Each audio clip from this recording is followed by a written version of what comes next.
Queridos e amados irmãos, aqui estamos nós, mais uma vez reunidos, em nome de Deus, de Jesus e de toda a espiritualidade maior, para juntos estudarmos, aprendermos um pouco mais sobre o Espiritismo e o cristianismo redivivo. E é assim que nós vamos agradecendo a Deus a oportunidade de estarmos aqui reunidos em seu nome. Obrigado, Senhor. Hoje nós vamos estudar a aula 91, Normas da Vida Espiritual, da Escola de Aprendizes do Evangelho.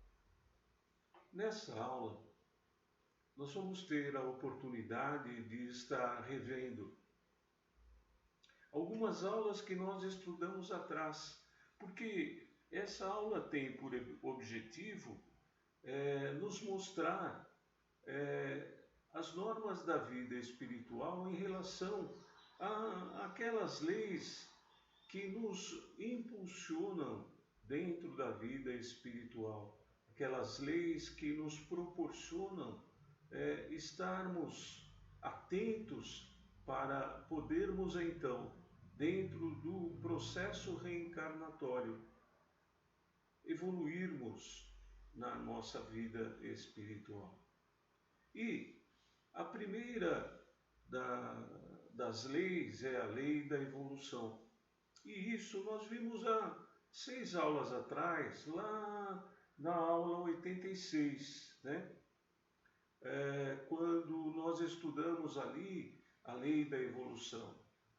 E apenas para relembrar um pouquinho aquela aula, o que é a lei da evolução, né? Então a gente tinha lá algumas teorias, e dentre elas a teoria evolucionista de Herbert Spencer, que nos mostrava a realidade se explica quando demonstradas suas origens.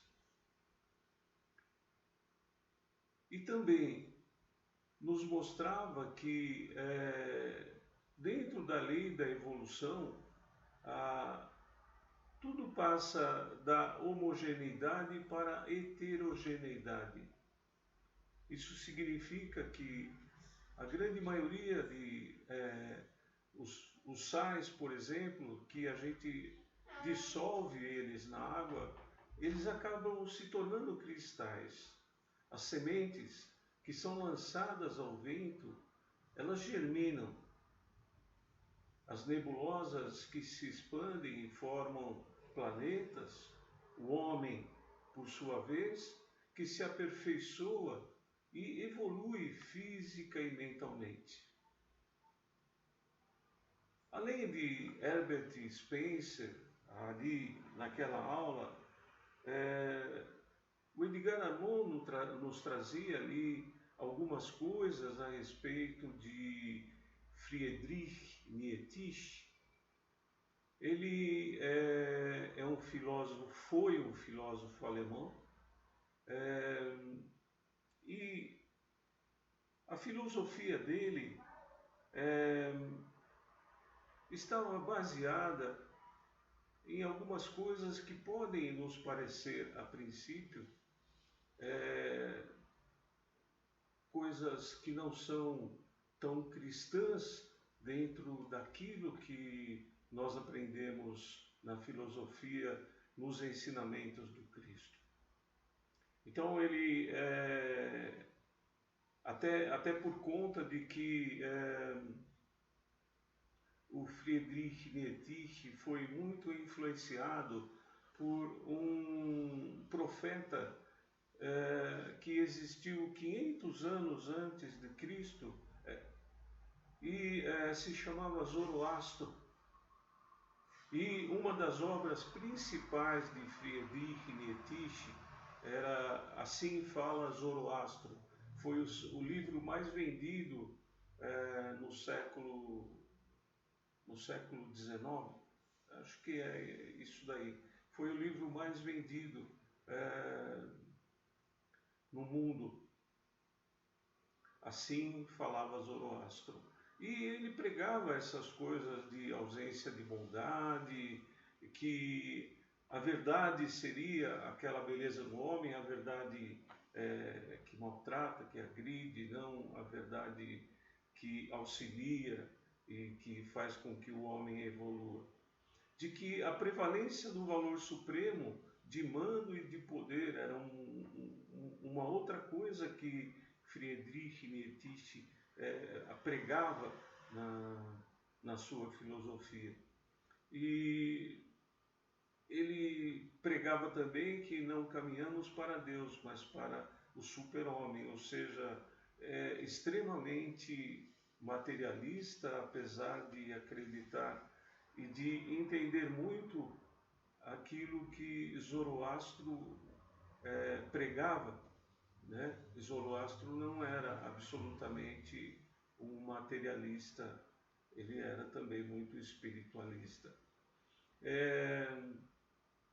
E aí, dentro de todo esse processo da lei de evolução, nos chega então a filosofia espírita. 5 anos antes de acontecer a teoria de Spencer, ou seja, em 1857, foi quando foi publicado o Livro dos Espíritos, né? Então foi aí que apareceu a filosofia espírita, a codificação de Kardec da filosofia, da ciência e da religião espírita. Então, a partir daí, a gente começou a ter uma outra forma, uma outra visão da condição evolutiva do homem como um ser espiritual. Se nós nos lembrarmos, nós vamos observar que Deus, quando nos criou, criou a todos nós, simples e ignorantes. Todos somos 100% iguais diante de Deus. Ou seja, Deus nos criou simples e ignorantes. Essa é a nossa igualdade. Cada um de nós tem a sua particularidade como espírito. E é na lei de evolução que nós aprendemos e que nós conquistamos a nossa evolução. Através do quê? Do processo reencarnatório. Conhecermos a verdade através do progresso. Ou seja, conforme nós vamos evoluindo dentro da nossa simplicidade e ignorância, nós vamos progredindo porque vamos adquirindo conhecimentos estes que nos auxiliam na evolução do espírito. E o nosso objetivo dentro desse crescimento é de um dia podermos alcançar, de sermos verdadeiramente felizes por já não termos mais que reencarnar e, por consequência disso, então, sermos felizes, sermos perfeitos como o é nosso Pai Celestial.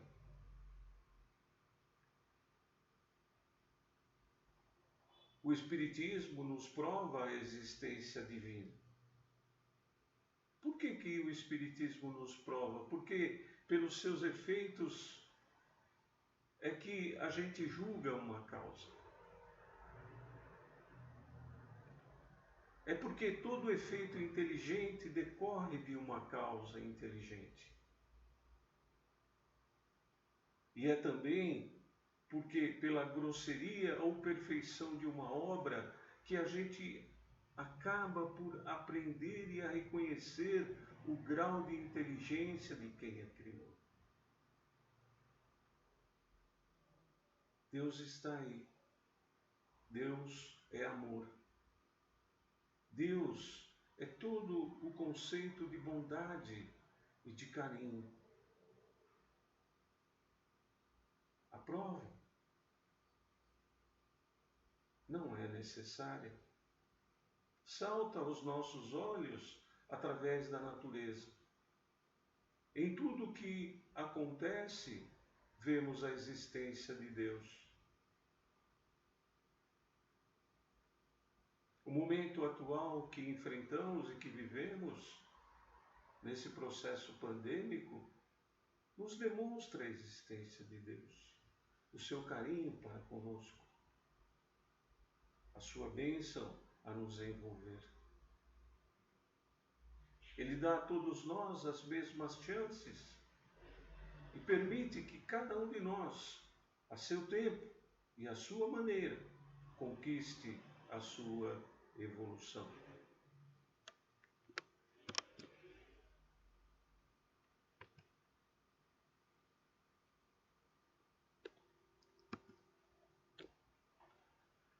Dentro do processo evolutivo, nós aprendemos a distinguir o bem e o mal.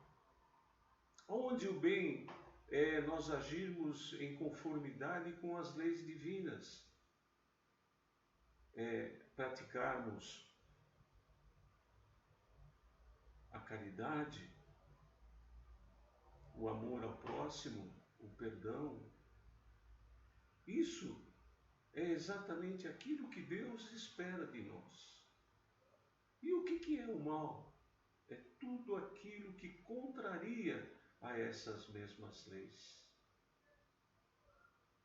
Então, estejamos atentos de que nosso processo reencarnatório permite a nós a evolução e a praticar essa lei da evolução.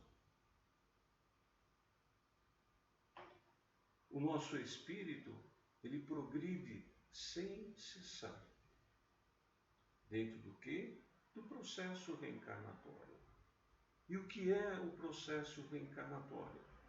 Ele é composto de duas ações: expiar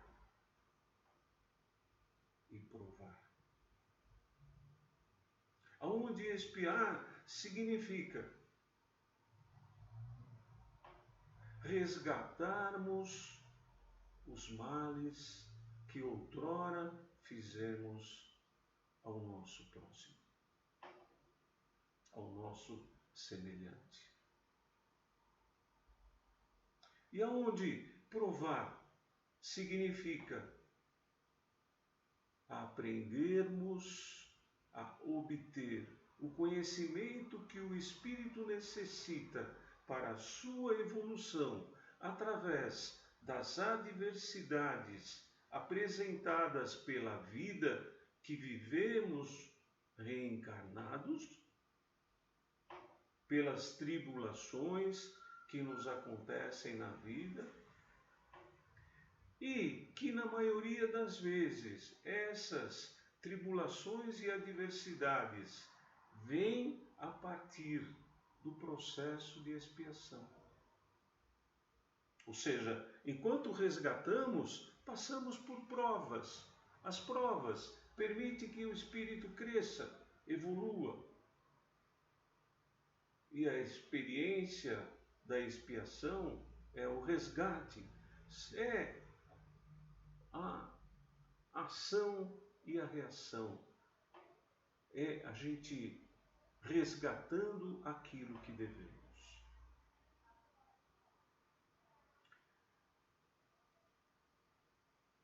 No capítulo 17 do Evangelho segundo o Espiritismo, nós temos lá o homem de bem.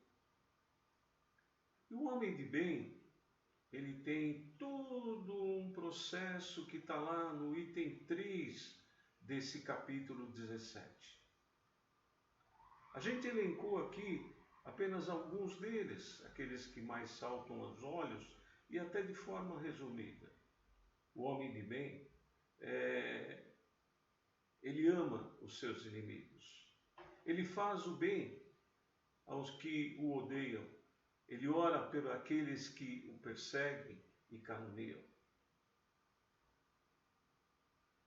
O homem de bem tem uma série de atributos que o coloca diante da capacidade de poder evoluir e um dia chegar a ser perfeito. Não igual ao Pai, mas perfeito. Onde não há mais mácula em seu espírito, onde não há mais a necessidade do reencarne. E, portanto, ele pode agora ter a vida plena espiritual. Se nós, no nosso processo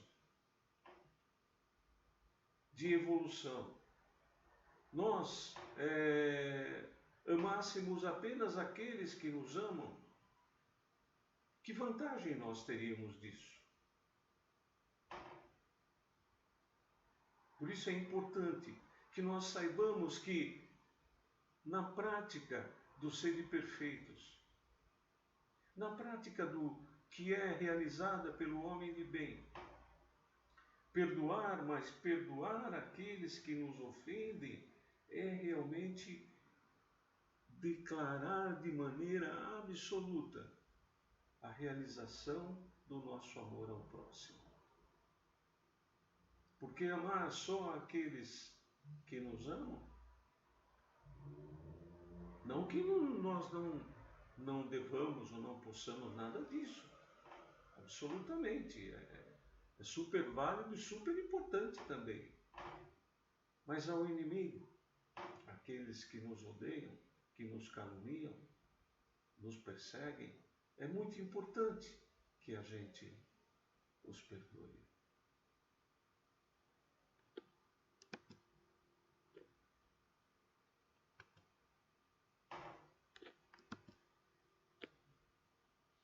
E aí, a gente encontra a lei do progresso.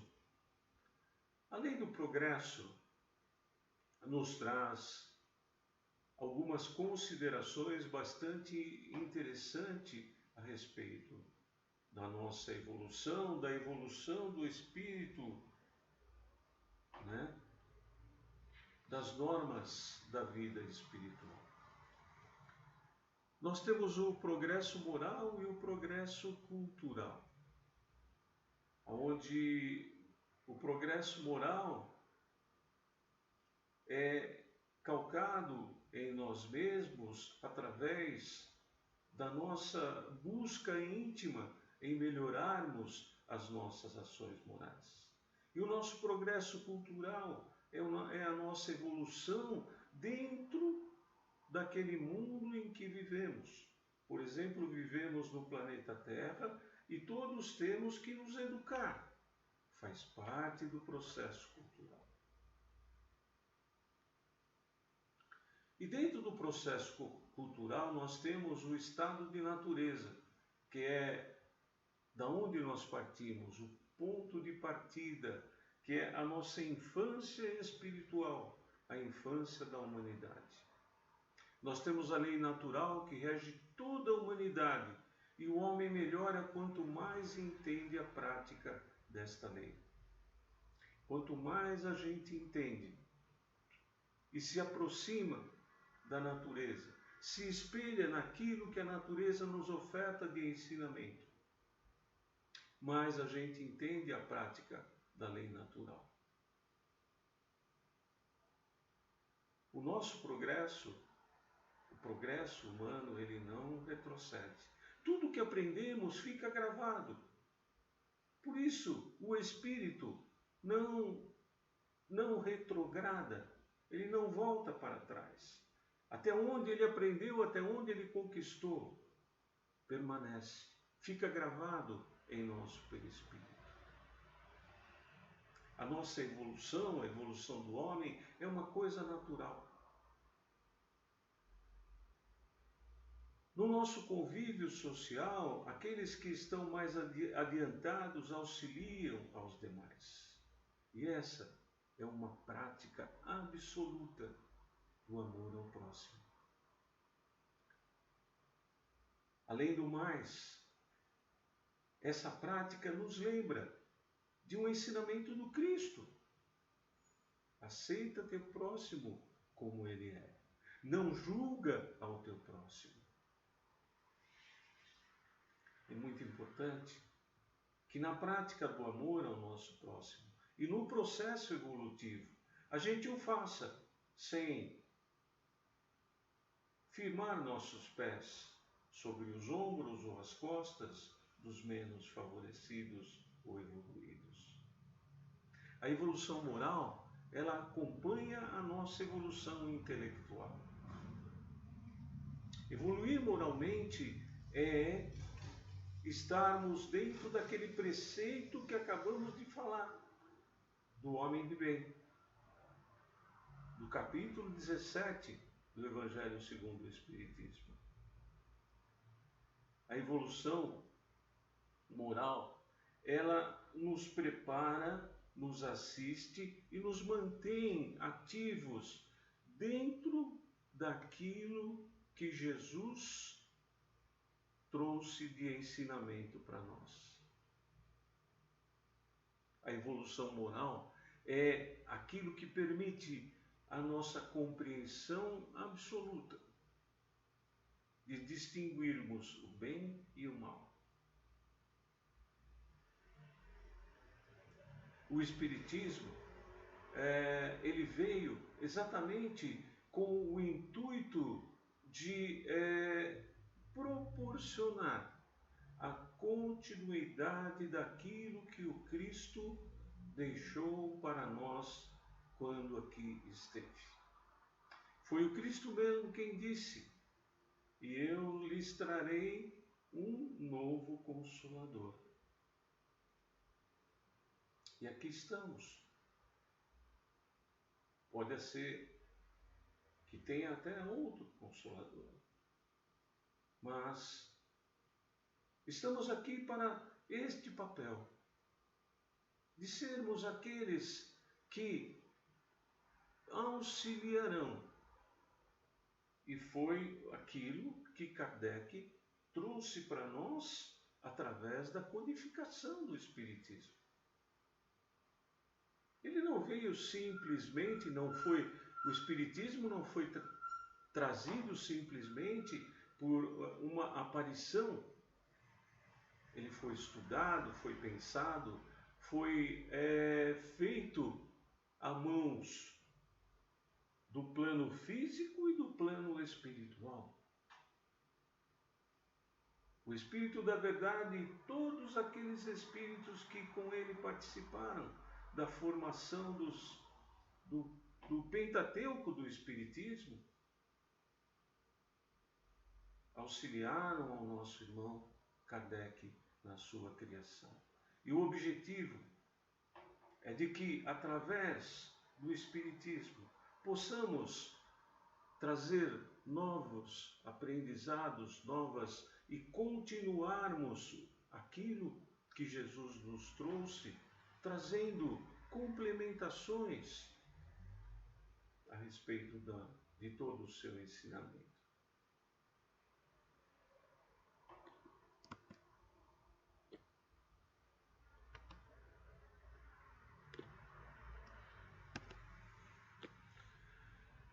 Aqui agora a gente vê, dentro do processo da evolução dos espíritos, uma síntese que a gente encontrou numa literatura, me perdoem, mas não lembro a literatura a qual foi utilizada aqui, que nos mostra o seguinte: a evolução dos espíritos. Somos criados simples e ignorantes, como já o dissemos.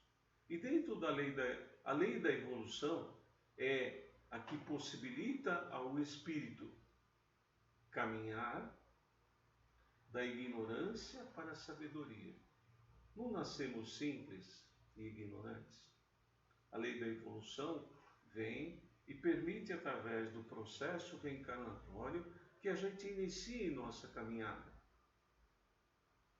deixamos de ser ignorantes e passamos a adquirir sabedoria. Mas esse processo depende exclusivamente de nós. Ela possibilita ao espírito também caminhar da dúvida para a certeza. A lei da evolução.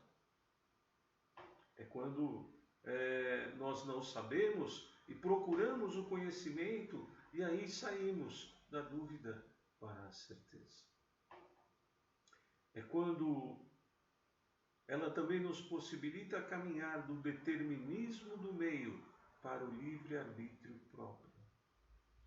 Das coisas impositivas para as coisas que nós decidimos o que fazer. Ela nos permite também caminhar do indiferentismo para o idealismo. É ter a nossa própria ideia, ter as nossas próprias conclusões. Ela nos permite também caminhar do egoísmo violento, cego e destruidor para o altruísmo pacífico, esclarecido e construtivo. Ou seja, partilharmos a nossa existência. Demonstrarmos o amor que temos ao nosso próximo. Partilhando o conhecimento que temos e auxiliando aqueles que necessitam. Do direito da força para a força da justiça. É um outro caminhar possibilitado pela lei da evolução. Da materialidade para a espiritualidade. Quando deixamos de ser absolutamente materiais para nos dedicarmos também ao lado moral da nossa vida, que é o aspecto da espiritualidade. Da inteligência racional para a intuição. Quando deixamos de ser simplesmente apenas razão para nos tornarmos fonte de inspiração do plano espiritual e podermos intuir os nossos próprios pensamentos. Também a lei da evolução permite a gente caminhar da ignorância para a consciência plena do plano de Deus. Somos ignorantes quando criados e vamos evoluindo, caminhando, aprendendo, lutando, até ter a consciência plena daquilo que Deus quer para o mundo e para nós.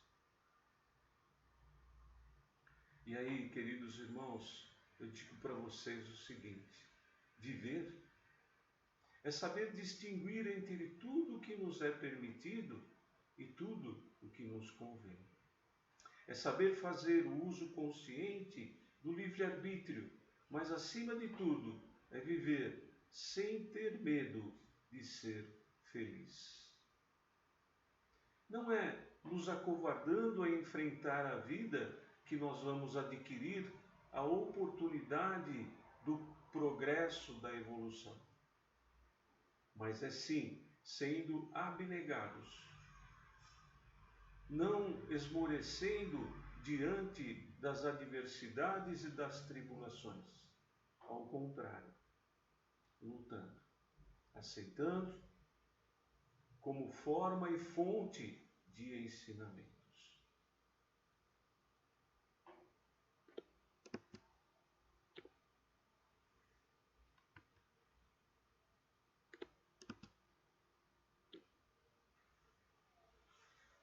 E aí, lá na aula 87, a gente vê a lei do trabalho e da justiça. A lei do trabalho e da justiça, ela nos mostra que tudo no universo evolui, pois as energias se movimentam, pois são fruto de trabalho. Então, o universo não é algo estático. O universo é algo organizado. E por ser algo organizado, ele está em constante evolução. Não há vida sem movimento e, por conseguinte, não pode haver evolução sem trabalho. Se não trabalharmos, não haverá evolução. O trabalho, a evolução necessita de que trabalhemos. E aí, precisamos observar determinadas regras dentro do trabalho. O trabalho é uma necessidade, em todos os sentidos. No espírito, é o progresso no retorno da vida material. No homem, é a dignidade, o sustento e a evolução moral que buscamos. Tudo no universo evolui e, portanto, tudo é trabalho. O Sol, a Lua e seus movimentos em torno da Terra, as moléculas, as nebulosas, os germes, tudo se movimenta dentro do processo evolutivo. Não há um universo estático. Ele está em constante mutação. Quando nós fomos criados por Deus, já o dissemos, fomos criados simples e ignorantes. No processo de simples e ignorante, era a era do instinto em nós. E passamos desse instinto à inteligência. E aí aprendemos que sobreviver é algo que nos conduz à prática instintiva e egoística. É aquela prática protecionista e exclusivista. O processo de sobrevivência é de proteção.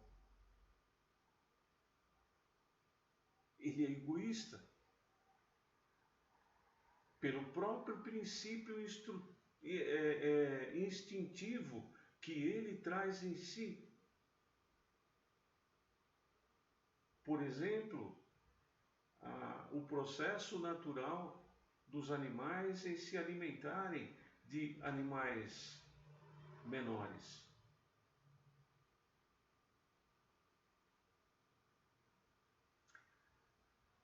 Da individualidade para a vida em sociedade. Quando nós paramos de pensar em nós como seres individuais, mas sim como seres coletivos, nós começamos a nos ver participando de um grupo social. E aí nós temos que entender que há uma necessidade de que convivamos de maneira pacífica e fraterna. Pois é convivendo de forma pacífica e fraterna que nós estaremos crescendo e conquistando a nossa inteligência. Nós passamos a dividir para crescer e aprendemos, portanto, a amar o nosso próximo.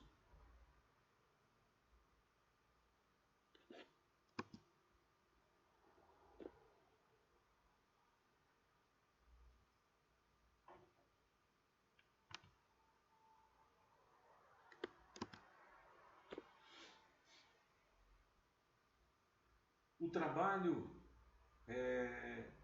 dentro do conceito evangelizado. O trabalho que é feito dentro da moral e da ética, portanto, evangelizado, ele é honesto, ou seja, é ético. Ele não visa o objetivo de que se leve vantagem. A prática de levar vantagem é algo extremamente egoísta, orgulhoso. O trabalho evangelizado é fraterno. Ele está sempre objetivando o próximo, a dividir com o próximo. Por quê? Porque é assim que ele torna o trabalho coletivo, em equipe, em grupo, decidido em equipe. o trabalho evangelizado, ele é útil. Por que é útil? Porque ele irá gerar um crescimento econômico, social e moral. Ele é perseverante, porque é na persistência das ações benéficas e amorosas que nós geramos benesses para a coletividade. E quando nós falamos de gerar benesses para a coletividade, nós falamos do lucro dos industriais, dos comerciantes, que voltam a se aplicar dentro dos investimentos. E isso é perseverar. O trabalho evangelizado é dedicado e confiante. Por quê? Porque é feito com fé. A gente acredita naquilo que faz. A gente acredita que aquilo que fazemos é o melhor que nós temos para oferecer dentro da organização na qual trabalhamos e que, por consequência, irá auxiliar o nosso próximo. Emmanuel e Chico nos ensinam lá dentro do livro Sinal Verde que trabalhe antes, durante e depois de qualquer crise, e o trabalho garantirá a sua paz. Existe também dentro do aspecto e relacionado ao aspecto do trabalho, o aspecto da justiça. A cada um será dado segundo as suas obras. Ou seja, colheremos exatamente aquilo que plantarmos. É o processo da lei da ação e reação. É a justiça moral, além da justiça dos homens, sendo praticada na íntegra da lei natural. A evolução e o livre-arbítrio. A evolução que nos relaciona ao livre-arbítrio. É o princípio nosso da responsabilidade moral.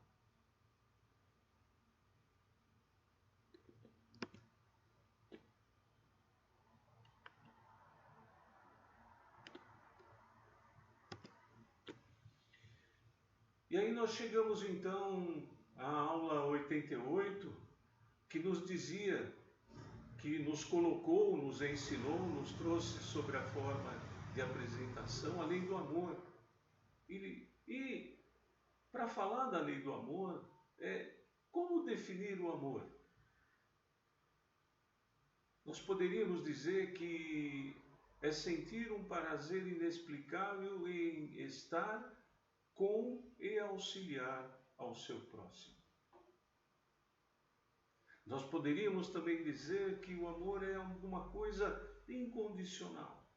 Por que o amor é incondicional? Porque quando amamos verdadeiramente, como Jesus nos amou, a gente não vê credo, não vê classe social, nem econômica e muito menos raça.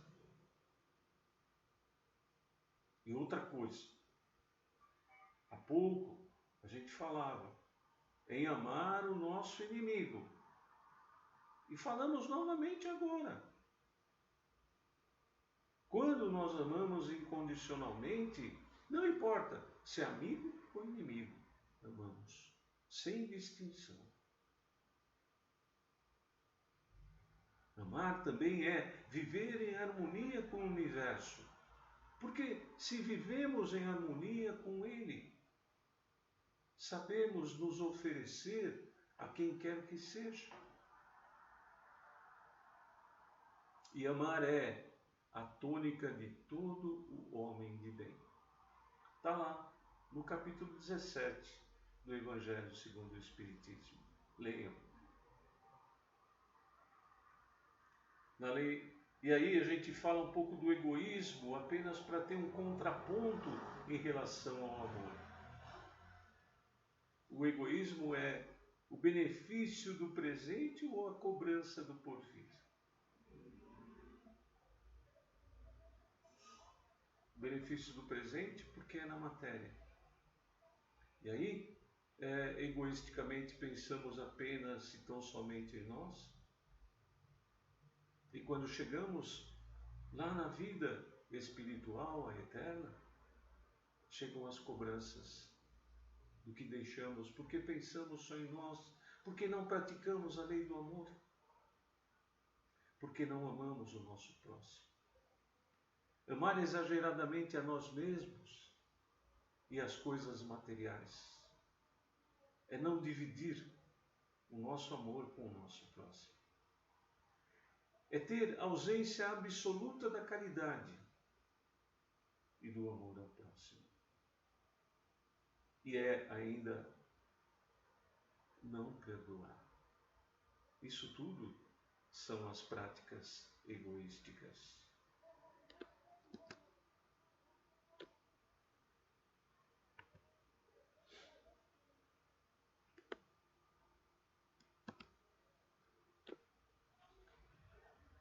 Devemos perdoar, porque perdoando, nós também estamos amando. Aliás, o perdão é parte integrante do amor. Não há amor se não houver perdão. E não há perdão se não houver amor. Portanto, quando nós perdoarmos, absolutamente não coloquemos qualquer condição. Devemos perdoar a todo ódio, a todo rancor, a toda vingança, a todo preconceito, sem qualquer condição. Devemos perdoar de maneira clara e absoluta, demonstrando o nosso amor incondicional diante daquele princípio: amar ao próximo como amas a ti mesmo e, consequentemente, como amas a Deus. Independente de se aquele a quem você ama é amigo ou inimigo. A dor que se apresenta dentro do nosso processo de vida espiritual, nas normas que essa vida espiritual nos apresenta, a dor, ela significa um bálsamo que nos traz de volta à realidade, humilde dentro daquilo que Deus espera de nós.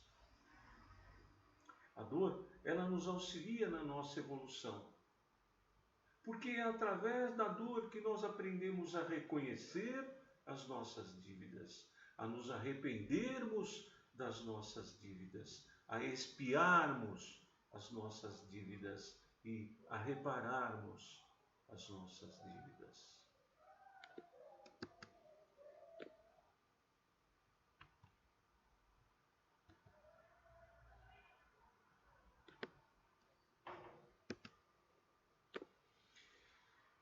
E é assim, queridos e amados irmãos, que nós chegamos ao fim da nossa aula de hoje, Normas da Vida Espiritual, agradecendo a sua atenção, esperando que tenhamos contribuído com muito amor e paz, com muito carinho,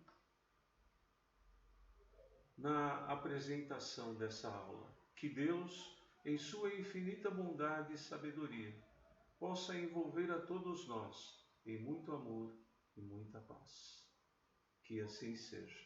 Um grande abraço a todos. Graças a Deus.